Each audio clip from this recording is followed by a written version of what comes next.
আওয়ামী ১.৫ দশকের শাসনামলে গুম খুনের অনন্য নজির স্থাপন হয়েছিল, যার সাথে সরাসরি সম্পৃক্ত ছিলেন বলে অভিযোগ উঠেছে শেখ হাসিনার বিরুদ্ধে। এবারে এসব গুমের ঘটনায় ভারতের সম্পৃক্ততার জোরালো ইঙ্গিত পেয়েছে তদন্ত কমিশন। অনুযায়ী বন্দি বিনিময়ের সময় সন্দেহভাজন বাংলাদেশি নিরাপত্তা বাহিনীর সদস্যরা পরিচয় গোপন রাখতে জমটুপি পরতেন। এতে পরিষ্কার হয় যে দুই দেশের সরকার ও নিরাপত্তা বাহিনীর মধ্যে সুসংহত সমন্বয় ছিল। এক সময়ের মিত্র যতই দিন যাচ্ছে বাংলাদেশের প্রেক্ষাপট এবং পরিস্থিতির কারণে সেই মিত্ররা শত্রুতে পরিণত হচ্ছে।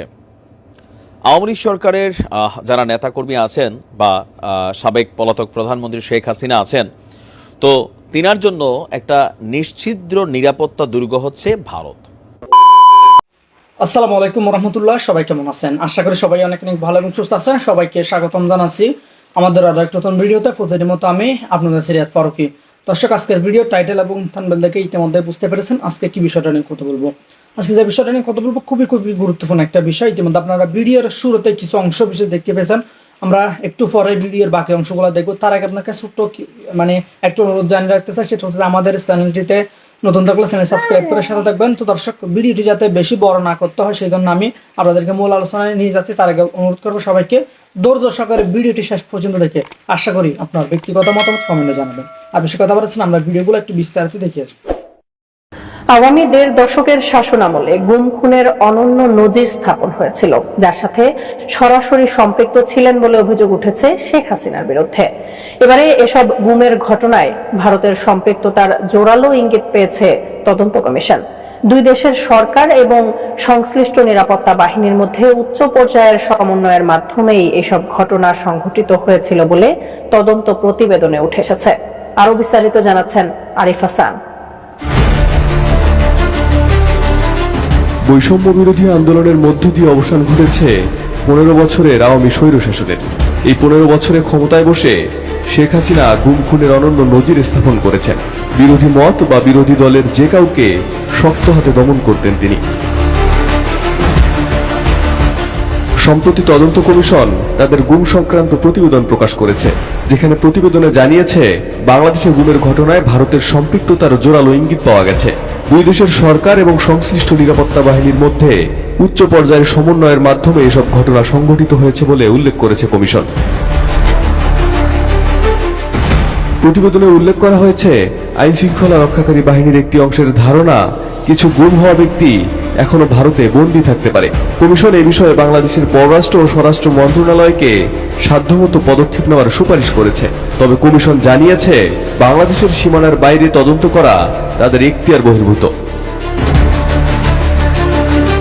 প্রতিবেদনে সুপ্রিম কোর্ট প্রাঙ্গণ থেকে অপহৃত ভারতীয় কারাগারে উপস্থিত হওয়া সুরঞ্জন বালির ঘটনা এবং বিএনপি নেতা সালাউদ্দিন আহমেদের ঘটনা বিশদভাবে তুলে ধরা হয়েছে। কমিশন জানায়, বিএনপি নেতা সালাউদ্দিন আহমেদের ঘটনা বাংলাদেশ ভারত বন্দি বিনিময় ব্যবস্থার কিছু কার্যপ্রণালীকে উদাহরণ হিসেবে তুলে ধরে। 2015 সালে উত্তরায় লুকিয়ে থাকা অবস্থায় আটক হওয়ার পর তিনি জানান তাকে একটি পরিত্যক্ত সেলে আটক করে রাখা হয়েছিল, যেখানে মেঝেতে একটি গর্ত ছিল যা টয়লেট হিসেবে ব্যবহৃত হতো। তাকে দেওয়া কম্বলটিতে টিএফআই অক্ষরগুলো লেখা ছিল, যা টাস্ক ফোর্স ফর ইন্টারগেশনের ইঙ্গিত বহন করে। সালাউদ্দিন জানান তাকে ভারত বাংলাদেশ সীমান্তে নিয়ে যাওয়া হয় এবং সেখানে তাকে ভারতীয় কর্মকর্তাদের কাছে হস্তান্তর করা হয়। তারা জানায় ওই সময় একমাত্র সক্রিয় টিএফআই কেন্দ্রটি ছিল র্যাব গোয়েন্দা শাখার তত্ত্বাবধানে, যা র্যাব সদর দপ্তরের অধীনে পরিচালিত হলেও এটি ঢাকার উত্তরায় র্যাব 1 ব্যাটালিয়ন সদর দপ্তরের একটি প্রাচীর ঘেরা স্থাপনার ভেতরে ছিল। ডিজাইন, এলিগেন্স, বিউটি, সেরা পণ্য সবার জন্য জেভিকো। কমিশন স্থাপনাটি পরিদর্শন করে নিশ্চিত করেছে র্যাব গোয়েন্দা শাখা এখনো এর প্রবেশাধিকার নিয়ন্ত্রণ করে এবং এর চাবি নিজেদের হাতে রাখে। তবে স্থাপনাটির অভ্যন্তরীণ অবকাঠামো কিছুদিন আগে সম্পূর্ণরূপে ধ্বংস করা হয়েছে। এসব ঘটনার পাশাপাশি হুম্মাম কাদের চৌধুরীর ঘটনাও সন্দেহজনক। তিনি জানিয়েছেন তার কারাগারের বাইরে হিন্দি ভাষায় কথা বলতে শোনা যেত, যেখানে বলা হচ্ছিল ওকে কখন ধরা হয়েছে, কোনো তথ্য দিয়েছে কি, এখনো কি জিজ্ঞাসাবাদ হয়েছে, এমন সব কথোপকথন। কমিশনের প্রতিবেদনে বলা হয়েছে, সাক্ষীদের সাক্ষ্য ওই প্রাঙ্গণের বিভিন্ন অংশ চিহ্নিত করতে আমাদের সাহায্য করেছে, যার মধ্যে রয়েছে কুখ্যাত নির্যাতন কক্ষ ও সেলের অবস্থান। তারা জানায় 2010-এর দশকের গোড়ার দিকে ও মাঝামাঝি সময়ে টিএফআই কেন্দ্র পরিদর্শনকারী সেনা সদস্যদের সাক্ষাৎকার থেকে জানা যায় একসময় স্থাপনাতে বেশ কিছু সেল সহ অতিরিক্ত একটি তলা ছিল। বর্তমানে এটিতে আর প্রবেশ করা যায় না। প্রতিবেদনে উল্লেখ করা হয়েছে, আমরা এখন আরো প্রমাণের অপেক্ষায় আছি, তবে প্রাথমিকভাবে সন্দেহ করা হচ্ছে সালাউদ্দিন আহমেদ বর্তমানে নষ্ট করে ফেলা সেলগুলোর একটিতে আটক ছিল। প্রতিবেদনে আরো বলা হয়েছে, দুই দেশের মধ্যে বন্দি বিনিময়ের কার্যক্রম এবং এ সময় গুমের প্রকৃতির বিষয়ে গুরুত্বপূর্ণ তথ্য পাওয়া গেছে। সেনা সদস্যদের সাক্ষ্য অনুযায়ী র্যাব গোয়েন্দা শাখা তামাবিল সীমান্ত ক্রসিংয়ে ভারতীয় সীমান্ত রক্ষীদের উপস্থিতিতে বন্দি বিনিময় করেছে। এই ঘটনায় দুইজন বন্দীকে গ্রহণ করার পর রাস্তার পাশে হত্যা করা হয়। অন্য ঘটনায় একজন বন্দীকে জীবিত অবস্থায় গ্রহণ করে পরে আরেকটি দলের কাছে হস্তান্তর করা হয়। কমিশনের প্রতিবেদন অনুযায়ী বন্দি বিনিময়ের সময় সন্দেহভাজন বাংলাদেশি নিরাপত্তা বাহিনীর সদস্যরা পরিচয় গোপন রাখতে জমটুপি পরতেন। এতে পরিষ্কার হয় যে দুই দেশের সরকার ও নিরাপত্তা বাহিনীর মধ্যে সুসংহত সমন্বয় ছিল। কমিশন মনে করে এসব ঘটনার পুরো প্রেক্ষাপট বুঝতে আরো বিস্তারিত তদন্ত প্রয়োজন। ভারতীয় কর্তৃপক্ষ কতটা সম্পৃক্ত ছিল এবং এর কূটনৈতিক ও প্রাতিষ্ঠানিক প্রভাব কি হতে পারে তা বোঝার জন্য আরো প্রমাণ সংগ্রহের প্রয়োজন বলে জানায় commission. Arif Hasan, ATN news. আসসালামু আলাইকুম, আমি নাইম, দক্ষিণ কোরিয়া থেকে। এক সময়ের মিত্র যতই দিন যাচ্ছে বাংলাদেশের প্রেক্ষাপট এবং পরিস্থিতির কারণে সেই মিত্ররা শত্রুতে পরিণত হচ্ছে। আওয়ামী লীগ সরকারের যারা নেতাকর্মী আছেন বা সাবেক পলাতক প্রধানমন্ত্রী শেখ হাসিনা আছেন, তো তিনার জন্য একটা নিশ্ছিদ্র নিরাপত্তা দুর্গ হচ্ছে ভারত। তো সেই ভারতে তিনি বৈধভাবে অনুপ্রবেশ করলেও এই চলমান প্রেক্ষাপটে অসংখ্য নেতাকর্মীরা অবৈধভাবে অনুপ্রবেশ করেছে ভারতে। এদের অনেকের কাছেই কাগজ নাই, ভিসা নাই, তারপর নানান ধরনের ঝামেলা রয়ে গেছে। তো এখন যখন ভারত এবং বাংলাদেশের মধ্যে একটা ক্রমবর্ধমান উত্তেজনাকর পরিস্থিতি তৈরি হচ্ছে, সর্বশেষ গতকালকে আমাদের মিঠুন দাদা বিজেপিতে এই মুহূর্তে তিনি রাজনীতি করছেন, সস্তা রাজনীতির জন্য বাংলাদেশকে যে হুমকি দিচ্ছেন, তাদের মিডিয়ার এই গুজবকে তেনারা যখন বিশ্বাস করছেন, তো সকল কিছু মিলিয়ে এক দেশ অন্য দেশকে টেকনিক্যাল ওয়েতে শায়েস্তা করতে চাচ্ছে। তো আজকে ভারত সরকার গতকালকে থেকে একটা অভিযান শুরু করেছে। এখন এই অভিযানটা দেখা হাসতে হাসতে শেষ বাংলাদেশের মানুষ, পাশাপাশি টেনশনে আছে আওয়ামী লীগের নেতাকর্মীরা। আর আমার বিশ্বাস যে ডক্টর মোহাম্মদ ইউনূস তিনিও হাসছেন, কারণ এই পদক্ষেপটা আসলে ক্ষতিগ্রস্ত কারা হবে? আওয়ামী লীগ সবচেয়ে বেশি ক্ষতিগ্রস্ত হবে বা হচ্ছে।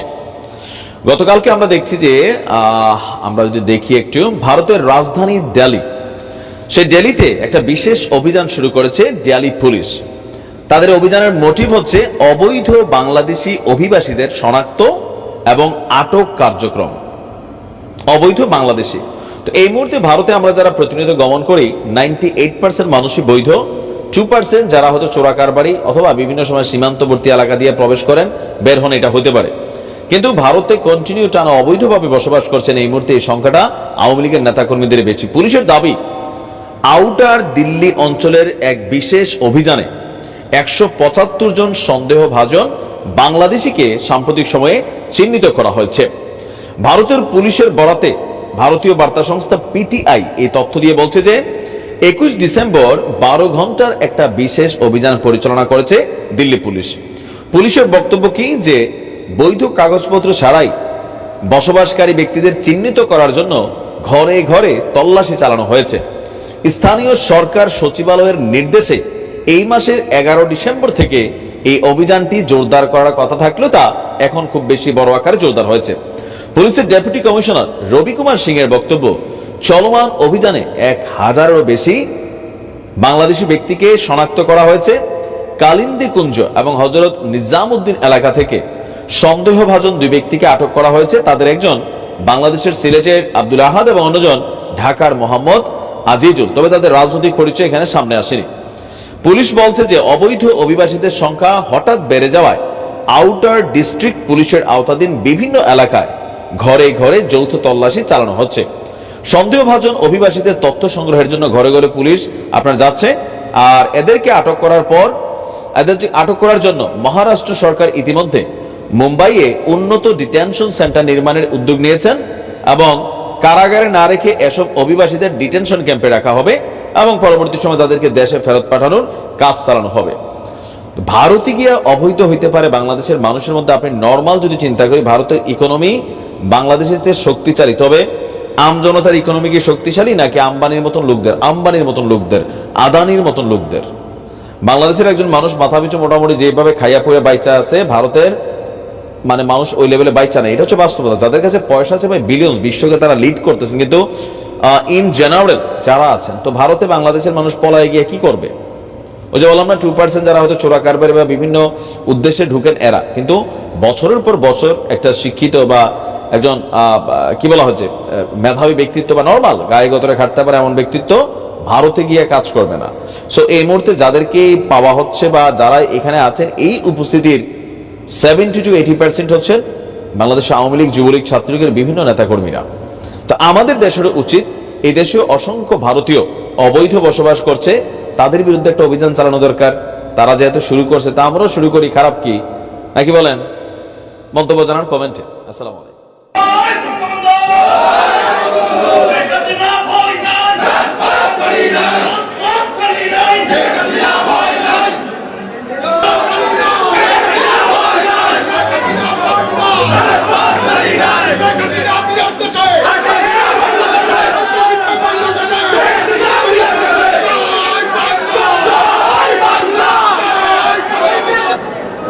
আপনারা জানেন যে অভয়নগর থানা এবং কোতোয়ালি থানায় মামলা হয়েছে, পেনাল কোড সেকশনের সাথে এক্সপ্লোসিভ সাবস্টেন্স অ্যাক্টে মামলা হয়েছে।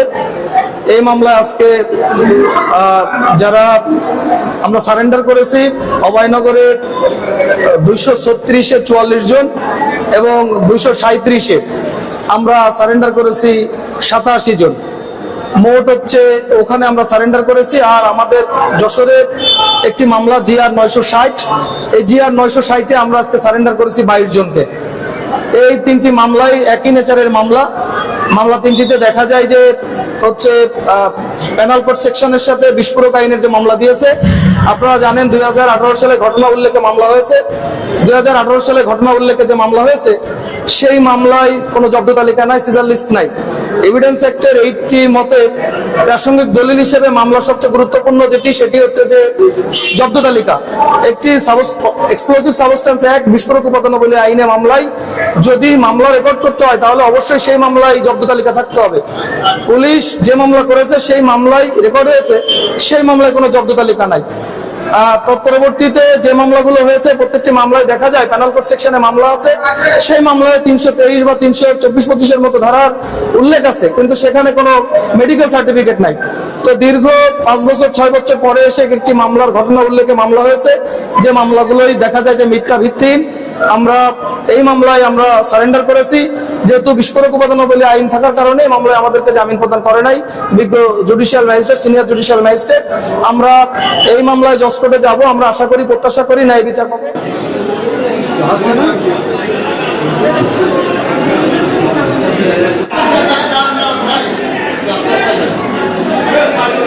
দর্শক সবাই ভিডিওগুলো দেখে আশা করি বুঝতে পেরেছেন আজকের ভিডিওর বিষয়বস্তু। আশা করি ভিডিওটা দেখে আপনাদের কেমন লেগেছে, বক্তব্যগুলো প্রসঙ্গে আপনার মতামত অবশ্যই দ্রুত কমেন্টে জানিয়ে ফেলবেন। আর আমাদের চ্যানেলটিতে নতুন থাকলে বরাবর মতো অবশ্যই আমাদের চ্যানেল সাবস্ক্রাইব করে সাথে থাকবেন। যারা ইতিমধ্যে সাবস্ক্রাইব করেছেন তাদেরকে অসংখ্য ধন্যবাদ। যারা সাবস্ক্রাইব করেনি তাদেরকে অনুরোধ করবো আমাদের চ্যানেলের সাথে থাকুন। দেখতে দেখতে একদিন ভালো লাগে, ভালোবাসা হয়ে যাবে ইনশাল্লাহ। আজকে এই পর্যন্তই, দেখাবো না কোনো ভিডিওতে। ভালো থাকবেন, সুস্থ থাকবেন।